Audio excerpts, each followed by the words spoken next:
বাংলাদেশের রাষ্ট্রপতি নির্বাচন হবে, এদিকে সাহেব ব্যান্ড পার্টি বাজান পত্রিকায় নিউজ আসছে মির্জা ফখরুল কনফার্ম হয়ে গেছে। কে কইছে? একাধিক স্ট্যান্ডিং কমিটির মেম্বার কনফার্ম করেছে, সেটাও নাকি তারেক রহমান কনফার্ম করেছে। নিউজে করছে বিএনপি আনুষ্ঠানিক বিবৃতি দিছে, দেয় নাই। তারেক রহমানের উপরে তো স্ট্যান্ডিং কমিটি দায়িত্ব দিছে, 12 তারিখ আনুষ্ঠানিক ঘোষণা দিবে, এটা বিএনপি বলছে। আগে ঘোষণা আসুক, তারপরে প্রচার করেন। বিবিসি নিউজ করেছে কে হচ্ছে রাষ্ট্রপতি এটা শুধু প্রধানমন্ত্রী জানে, আর বাংলা মিডিয়া জেনে গেছে। বাংলা মিডিয়াগুলো মুখে আছে মির্জা ফখরুলের প্রেসিডেন্ট বানানোর জন্য। হয়তো তারেক রহমান এর মধ্যে ঠিক করে ফেলেছে, হয়তো হইতেও পারে যে মির্জা ফখরুলই ঠিক করেছে, কিন্তু এটা আপনি কনফার্ম হইতে পারেন না। তো বিএনপির মন্ত্রিসভায় কে আসতেছে এটা শপথ নেওয়ার আগে পর্যন্ত কেউ জানতো না, বিএনপিরও কেউ জানতো না। আর প্রেসিডেন্টের নাম জানিয়ে ফেললো, বাপরে তালে পড়ে এসে গেছে। অবাক লাগতেছে না? সংবাদ মাধ্যমগুলোর এই অতিরিক্ত উৎসাহ আরো বেশি সন্দেহের জন্ম দেয়।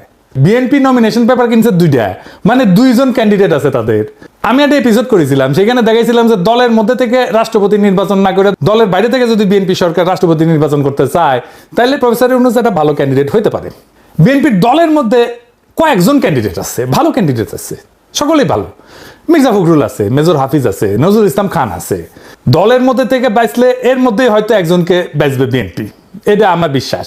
কাকে বাঁচতে পারে বিএনপি আসেন একটা আলাপ করে দেখতে পারে। এর পাশাপাশি জামাতের নমিনেশন দিছে একজনকে, এর মধ্যেই অলি আহমেদকে। এটা কেমন হইলো পলিটিক্যালি সেটাও আলাপ করা যাইতে পারে, কারণ রাষ্ট্রপতি পদটা আমাদের জন্য গুরুত্বপূর্ণ, আমাদের এটা আলোচনা করা দরকার আছে।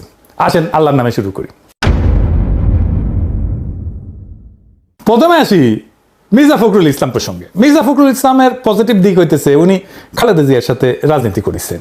তিনি বিএনপির মহাসচিবের দায়িত্ব পালন করছেন দীর্ঘ সময় ধইরা। একজন শিক্ষিত, সুদর্শন, এলিট, ছাত্রীনের করা ব্যাকগ্রাউন্ড, মানে তার লেফট ব্যাকগ্রাউন্ড আছে, মানে বুঝেছেন তো। বাংলাদেশের এলিটরা ঠিক যেরকম প্রেসিডেন্ট চায় সেই রকম একজন ব্যক্তি। আসিফ নজরুল তো বলছে মির্জা ফখরুল প্রেসিডেন্ট হইলে সবচেয়ে ভালো হয়। ফোনদের আলো দিল্লি স্টারও তাইলে এটাই চায়, কারণ আসিফ নজরুল যেটা বলে সেটা ফোনদের আলো দিল্লি স্টারের কথা।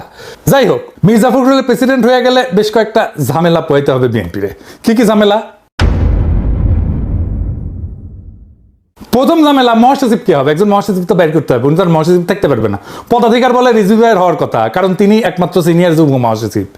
রিজভী ভাইকে নমিনেশনই দেয় নাই, ওনার মহাসচিব বানানো খুবই কঠিন সিদ্ধান্ত হবে বিএনপির জন্য। তার উপরে আছে বয়স্ক আর ইয়াংদের একটা দ্বন্দ্ব আছে বিএনপির মধ্যে। ম্যাডাম গ্রুপ আর ভাইয়া গ্রুপের মধ্যে কে হবে, কোন গ্রুপ থেকে মহাসচিব হবে, স্থানীয় সরকার মন্ত্রণালয় কাকে দেওয়া হবে, এটা দলের মহাসচিব পায় সঙ্গত কারণে। তাই মির্জা ফখরুলকে প্রেসিডেন্ট বানাইলে অনেকগুলো গুরুত্বপূর্ণ প্রশ্নের সলিড অ্যান্সার লাগবে। মহাসচিব বানানো নিয়ে তো মহাগ্যাঞ্জাম লাগবে দলের মধ্যে। দলের একটা স্ট্যাটাস কো আছে না, এটা মারাত্মকভাবে ব্যাহত হবে মির্জা ফখরুল যদি প্রেসিডেন্ট হয়ে যায়। মির্জা ফখরুল এলিটের পছন্দ, কিন্তু গণমানুষের মধ্যে জনপ্রিয় না। আমি এটা ভোট করেছিলাম, দেখেছিলাম তো আগে। এইটা সাহেব দেখান একটু আগেও দেখেছিলাম। প্রেসিডেন্ট হিসেবে মেজর হাফিজ পাইছেন ৭৫,০০০-এর বেশি ভোট, আর মির্জা ফখরুল পাইছে ৯৫,০০০ ভোট মাত্র। মানে বুঝেছেন তো মির্জা ফখরুল কত অজনপ্রিয় নেতা সাধারণ মানুষের মধ্যে। মির্জা ফখরুল সংগঠনের সাধারণ সম্পাদক থাকার টাইমে সংগঠনের কাজ করেন নাই, লুকায় থাকছেন, কোনো সিদ্ধান্ত নেয়নি যখন চূড়ান্ত আন্দোলন হইতেছিল, কর্মীদের সাথে যোগাযোগ রাখতেন না। এটা খুবই সাধারণ অভিযোগ ছিল। শুধু তাই না, শমশের মবিন চৌধুরীর সাথে তারেক রহমানের একটা ফোন কল লিক হয়েছিল প্রায় 12 বছর আগে। তখন বিএনপি মাঠে খিচ্ছে আন্দোলন করিচ্ছে, তখন তারেক রহমান কি বলেছিল মির্জা ফখরুলের নিয়ে শুনেন। এটা হয়তো আজকালকার চ্যানেলম্যানরা জানে না, শুনেন। এটা সাহেব শোনান, এটা আমার কথা না, এটা খোদ তারেক রহমানের কথা। তারেক রহমানের মূল্যায়ন মির্জা ফখরুলের নিয়ে শোনান। না না, সমঝোতা হচ্ছে পর্দার আড়ালে। হ্যাঁ, পর্দার আড়ালে সমঝোতা হচ্ছে, এবং সমঝোতা হয়ে গেলে আস্তে আস্তে ছাড়া হবে। হঠাৎ কিছু হয়ে যেতে পারে। হ্যাঁ, তো সমঝোতাতে কারা করছে? ওরা ওদের নিজেদের মধ্যে সমঝোতা করছে। মানে আমাদের কারোর সাথে কি কথা বলছে আপনি কি জানেন এরকম কিছু? আমার জানার মতো কারোর সাথে কথা বলছে না। আজকে তো আলমগীর ভাইরে গেছে, তারা মার্ডার চার্জ দিয়ে দিতে। না, সেটা তো দিতে হবে, কোন ইনভেস্টিগেশন দিলে সেটা। কিন্তু উনি এইভাবে মানে হাইড অ্যান্ড সিক করছে কেন? পলিটিক্যাল লিডার একজন, পলিটিশিয়ান, তাই না? আলমগীর সাহেব, এটা আমরা একটু পরে যাবো। ম্যাডাম এখানে যাওয়ার জন্য বসে আছি, তো এটা কি আলাপ talk to your mother about it? ওনার ওখানে কথা বলে তো অনেক সমস্যা আছে ফোনে, তো ডিটেল বলা মুশকিল। কিন্তু কথা হচ্ছে এরকম হাইড অ্যান্ড সিক করে তো বরঞ্চ এটা রিপার্কেশন তো একটু খারাপই হচ্ছে। এটা তো বলা হয়েছে ম্যাডামকে কয়েকবার, কিন্তু বুঝলাম না এটা তো ম্যাডাম ইনস্ট্রাকশনে বুঝে হচ্ছে। আমি যতটা বুঝি আর কি, ঠিক আছে। আমার মনে হয় না এরকম কোন কি বোঝাচ্ছে। সে যদি পালিয়ে থাকে, সে আন্দোলনেও নেতৃত্ব দিতে পারবে না, কোনো রকম কথা বলতে পারবে না, সে তো চুপ করে হাইড অ্যান্ড সিক আছে। তো লাভটা কি হচ্ছে? তাদের আরো খারাপ হচ্ছে। তো ডিস্ট্রিক্টের নেতারা কর্মীরা ওরা মার খাচ্ছে আর উনি পালিয়েছে, তো লাভটা কি হচ্ছে তাহলে? মানে এটার বেনিফিটটা কি হচ্ছে? কোনো বেনিফিটটা হচ্ছে না। এই প্রশ্নটা অনেকেই করছে এবং আমি ম্যাডামকেও 2-3 বার করেছি। ম্যাডামের একটা কথা হলো যে যদি ওরা ধরা পড়ে যায়, এদেরকে ধরে ফেলে, তাহলে কাজ করবে কে মাঠে? তাহলে কাকে দিয়ে আমি কাজ করাবো? উনি কি খুব একটা কাজ করছে? উনি কি খুব একটা কাজ করতে পারছে? কোনো ইনস্ট্রাকশন দিচ্ছে? কোনো ডিস্ট্রিক্টেই তো কথা বলছে না, কিছু হচ্ছে না, কোনো ইনস্ট্রাকশন কারো খোঁজ খবরও হচ্ছে না। লাভ হচ্ছে কি? ডিফিকাল্ট টু ফাইন্ড হিম, মানে no one is able to talk to হিম।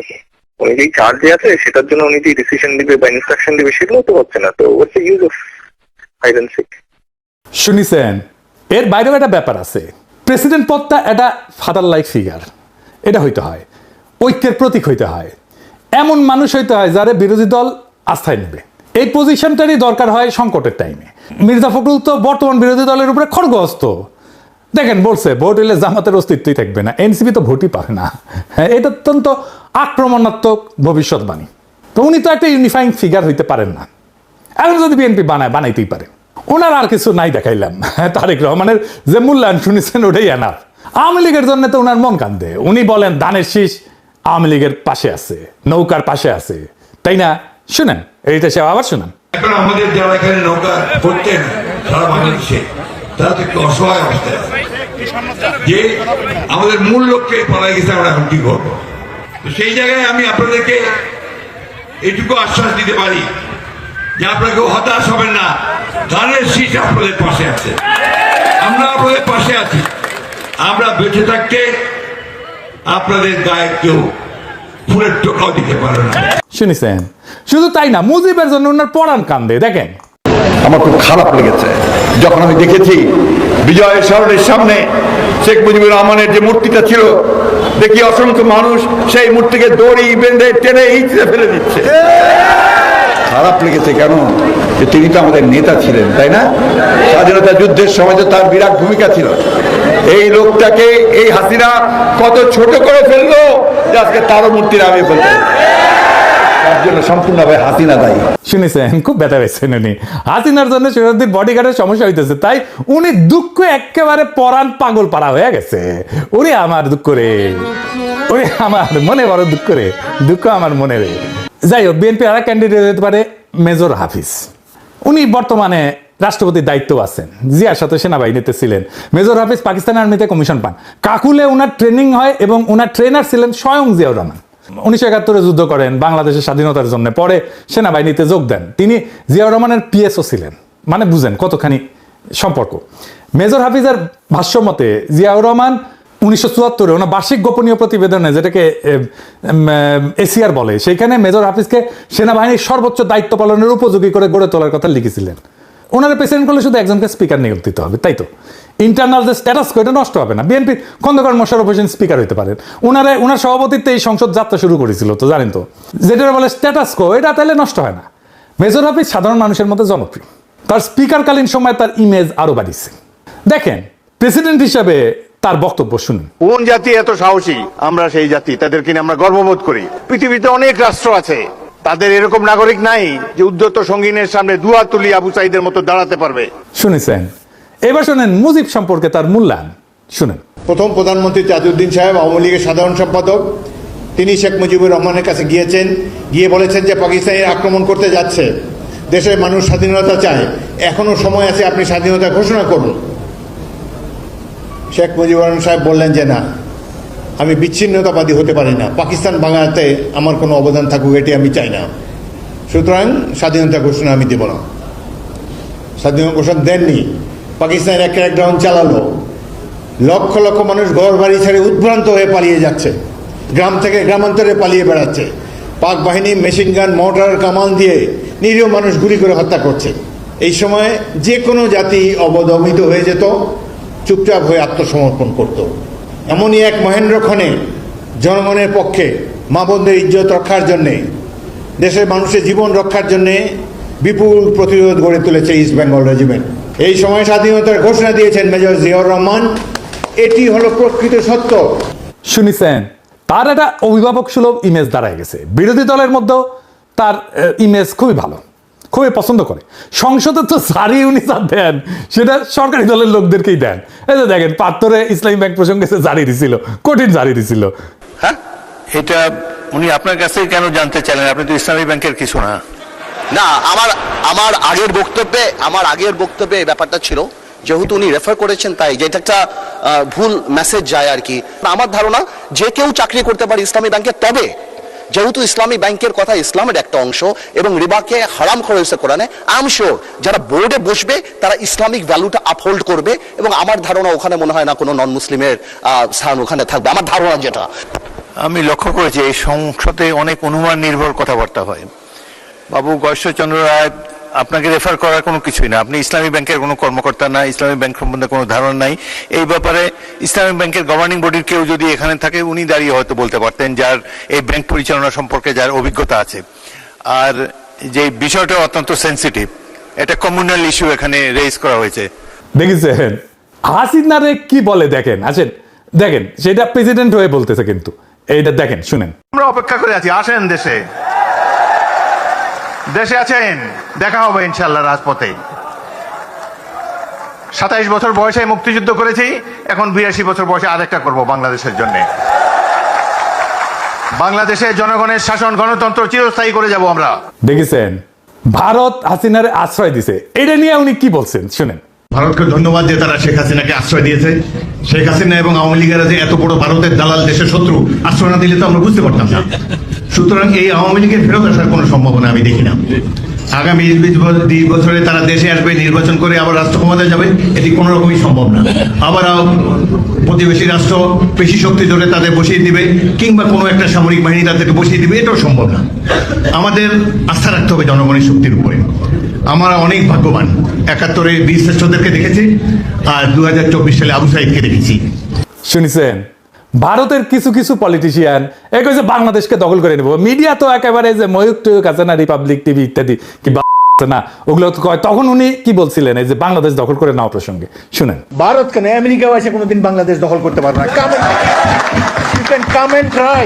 অত্যন্ত দুঃখ লাগে, আমার দেশে পতাকা পোড়ানোর তুমি কে? What have you done? শুনেছেন 1971-এ ভারত সাহায্য করেছে, অনেকে তো কাইছে পড়ে যায় যারা মুক্তিযুদ্ধ করে, কিন্তু উনি একজন খেতাবপ্রাপ্ত মুক্তিযোদ্ধা হওয়া সত্ত্বেও উনি কি বলছেন দেখেন ভারত প্রসঙ্গে। ভারতীয় সরকার আমাদের বন্ধু ছিল 71 সালে, কিন্তু স্বাধীনতার পর থেকেই আমরা লক্ষ্য করেছি তারা 71-এ তারা আমাদের জন্য যে সাহায্য সহযোগিতা করেছে সেটি উদ্ধার করার জন্য অতি ব্যস্ত। বাংলাদেশের প্রত্যেকটি ক্ষেত্রে তারা হস্তক্ষেপ করেছে। রামপাল বিদ্যুৎ কেন্দ্র থেকে শুরু করে দেশের ভিতর দিয়ে ট্রানজিট এবং অন্যান্য প্রত্যেকটি প্রকল্পে বাংলাদেশের নতজানু সরকার, আওয়ামী লীগের সরকার, শেখ হাসিনার সরকার বাংলাদেশের মানুষের স্বার্থ জলাঞ্জলি দিয়ে তারা এই দেশকে ভারতের একটি কলোনি বানিয়ে দিয়েছিল। দেশের জনগণকে বাধ্য হয়ে দীর্ঘদিন সংগ্রাম করে এই মাফিয়া সরকারকে অপসারিত করা হয়েছে। শুনেছেন মমতা ব্যানার্জি একটা খুব মারাত্মক বাজে কথা বলছিল, আমরা কিছু বলি নাই উনারে, যাই হোক, কিন্তু উনি ছাড়েন নাই। বাংলাদেশের সংখ্যালঘুদের উদ্ধারের জন্য মমতা একটা উক্তি করছিল, সেটার বিরুদ্ধে কি বলছিলেন উনি, এটা শুনেন। মমতা ব্যানার্জিকে ভালোই মনে করতাম, সৎ ভালো মহিলা, সাদাসিধা চালচলন। তিনি চৌদ্দ বলেছেন শান্তিরক্ষী বাহিনীকে আমন্ত্রণ জানাতে চান বাংলাদেশের সংখ্যালঘুদের রক্ষা করার জন্য। কত বড় মিথ্যাচার! আমরা প্রত্যেকটি বাংলাদেশি নাগরিককে সামরিক ট্রেনিং দিয়ে প্রস্তুত করব যুদ্ধের জন্য। শুনেছেন তারপরে ধরেন আমাদের পানির ন্যায্য হিস্সা ভারতের প্রসঙ্গে কি একটা স্পষ্ট পলিটিক্যাল স্ট্যান্ড উনি নিছিলেন, শোনেন। 54টা নদী ভারতের মধ্যে দিয়ে প্রবাহিত হয়ে বাংলাদেশে প্রবেশ করেছে। প্রত্যেকটি নদীতে অন্যায়ভাবে ভারত সেখানে বাঁধ নির্মাণ করেছে, যে বাঁধ নির্মাণের ফলে আমাদের কৃষক ন্যায্য পানি পাচ্ছে না। আমি পানি সম্পদ মন্ত্রী হিসাবে সবসময় বাংলাদেশের মানুষের ন্যায্য দাবি বলিষ্ঠভাবে তুলে ধরেছি। তাদেরকে বলেছি আপনারা পরিবেশের ক্ষতি করছেন, বাংলাদেশের কৃষকদের ক্ষতি করছেন। সুতরাং অবিলম্বে প্রত্যেকটা নদীতে আমরা প্রত্যেকটা অভিন্ন নদীর পানি ভাগাভাগির জন্য আমি উদ্যোগ গ্রহণ করেছিলাম। তিস্তা নদীর পানি ভাগাভাগির জন্য আমরা একটা সিদ্ধান্ত উপনীত হয়েছিলাম। শুনেছেন মানে আমি উনার যত ক্লিপ দেখতেছি আমি দেখতেছি উনি খালি পজিটিভ আমাদের কথাই বলতেছেন, মনে হচ্ছে আমাদের মাউথ পিস হিসেবে উনি কথা বলতেছেন। ওনার দুইটা নেগেটিভ পয়েন্ট আছে, একটা খালিদ মোশাররফের সাথে উনি করতে যাওয়া, আর 1/11-এর টাইমে বিএনপি ভাঙতে যাওয়া। তো উনি ওনার ইমেজ যে লেভেলে পুনরুদ্ধার করছেন সেটা অবিশ্বাস্য। আমার মতে উনি একটা ইউনিফাইং ক্যারেক্টার হইতে পারেন। আমার ব্যক্তিগতভাবে ডিপ রেসপেক্ট আছে এই লোকটার প্রতি, আমি এটা লুকায়ও না। উনি প্রেসিডেন্ট হইলে আমি খুশি হব ব্যক্তিগতভাবে, কারণ উনি একজন প্রেসিডেন্ট ম্যাটেরিয়াল বাংলাদেশের জন্য। এইবার আসেন জামাতের রাষ্ট্রপতি ক্যান্ডিডেট প্রসঙ্গে একটা আলাপ করি। আমরা তো সবাই জানি যে জামাতের প্রার্থী জিতবে না। তো এই মনোনয়নটা একটা প্রতীকী মনোনয়ন যে আমরা কেমন ধরনের লোককে রাষ্ট্রপতি পদে চাইতেছি, কেমন ধরনের লোককে রাষ্ট্রপতি পদে মনোনয়ন দিলাম। তাহলে এমন একজনকে দেওয়া দরকার যে জামাত এনসিপির ইমেজ বাড়াবে, তাই না? কিন্তু দিল কাকে? অলি আহমেদকে। আসেন অলি আহমেদের একটা বক্তৃতা দেখি চট্টগ্রামে। রাজাকার এবং স্বৈরাচার বেগম খালেদা জিয়া মাত্র 1/3 জনগণের প্রতিনিধিত্ব করে, সুতরাং 2/3 প্রতিনিধিত্বকে বাদ দিয়ে আপনারা কখনোই আজউদ্দিনের নেতৃত্বে কাজ করতে পারেন না। আর বিএনপিতে চলে গেলে 0 হয়। আরে বেগম জিয়া দেখে যাও চট্টগ্রামের মানুষ আজকে কি করে। দেখেছেন, এটা 1/11 সময় বক্তৃতা। 2006 সালে খালেদা জিয়া তারেক রহমানকে উদ্দেশ্য করে বলছিলেন, মা ভালো হইলে ছেলে খারাপ হয় কিভাবে, দুইটাই বদমাইশ। চিন্তা করেছেন, মুখের লাগাম নাই তো তার। এমন একটা মানুষকে, আজ ধরা টাইপের মানুষকে প্রেসিডেন্ট ক্যান্ডিডেট করছে জামাত এনসিপি। সে নাকি প্রথম চট্টগ্রামে বিদ্রোহ করেছিল, সেটাও সে কয়। মুক্তিযুদ্ধের সময় ক্যাপ্টেন অলি আহমদ হিসাবে সর্বপ্রথম পাকিস্তানের বিরুদ্ধে বিদ্রোহ করেছিলাম। চট্টগ্রাম সেনানিবাসে গোলাগুলি শুরু হয়েছে, 8ম বেঙ্গল সেনাদেরকে নিয়ে আমি বিদ্রোহ করি। মুক্তিযোদ্ধা তাই 7 খুন মাপ। জামাতের 71 নিয়ে একটা হীনমন্যতা আছে, তাই মুক্তিযোদ্ধা দেখলে ক্যাট হয়ে পড়েছে। সাতক্ষীরা একটা মুক্তিযোদ্ধা এমপি কি পরিমাণে বেইজ্জত হইল না, তাও শিক্ষা হয় নাই ওদের। তারা যদি একজন নন পার্টিজান কাউরে নমিনেশন দিত, তাহলে সেটা পলিটিক্যালি ইউজ করতে পারতো। ধরেন সে যদি দিলারা আপারে দিত, তাহলে পরে নারী নেতৃত্ব নিয়ে প্রশ্ন করলে বলতে পারতো, আরে আমরা তো আমাদের প্রেসিডেন্ট ক্যান্ডিডেট করছিলাম একজন নারীকে, আপনারা কি বলেন এই সমস্ত কথা। নন পার্টিজান কাউরে করলে বিএনপির উপরে একটা চাপ সৃষ্টি হইতো যে বিএনপিও তাহলে একটা নন পার্টিজান কাউরে নমিনেশন দিই। কইতো যে দেখো আমরা তো দলের কাউরে দেই নাই, তোমরা কেন দাও না, তোমরা দলের বাইরে দাও। বদিউল আলম মজুমদার করতে পারতো, মাহমুদুর রহমানের করতে পারতো। কেউ রাজি না হইলেও লাভ হইতো। তখন করুণ মুখ করে মিডিয়ারে কইতো, আমরা তো বলছিলাম, প্রস্তাব করছিলাম, আমাদের প্রস্তাব না বুঝছেন, ওনারা কেউ গ্রহণ করলো না। এত মানুষের সমবেদনা পাইতো। মানুষ বঞ্চিত পরাজিত মানুষকে ভালোবাসে, বিজয়ীকে ভয় করে প্রকাশ্যে, কিন্তু ভালোবাসে পরাজিতকে, বঞ্চিতকে। আমি মাইরা ফাটায় ফেলছি, আমি মাইরা ফাটায় ফেলছি, এটা যদি কেউ বলে দিকে ভয় পাবে, পিঠ চাপড়ায় দেবে, কিন্তু কেউ তারা ভালোবাসবে না। আর দেখেন আমাদেরকে মারছে, আমার কিন্তু কোনো দোষ নাই, আমি কিচ্ছু করি নাই, এই কথা যে বলবে তার প্রতি মানুষের সিম্প্যাথি আসবে, সমবেদনা আসবে। এটাই হিউম্যান নেচার, এটাই মানুষের চরিত্র, ক্যারেক্টার।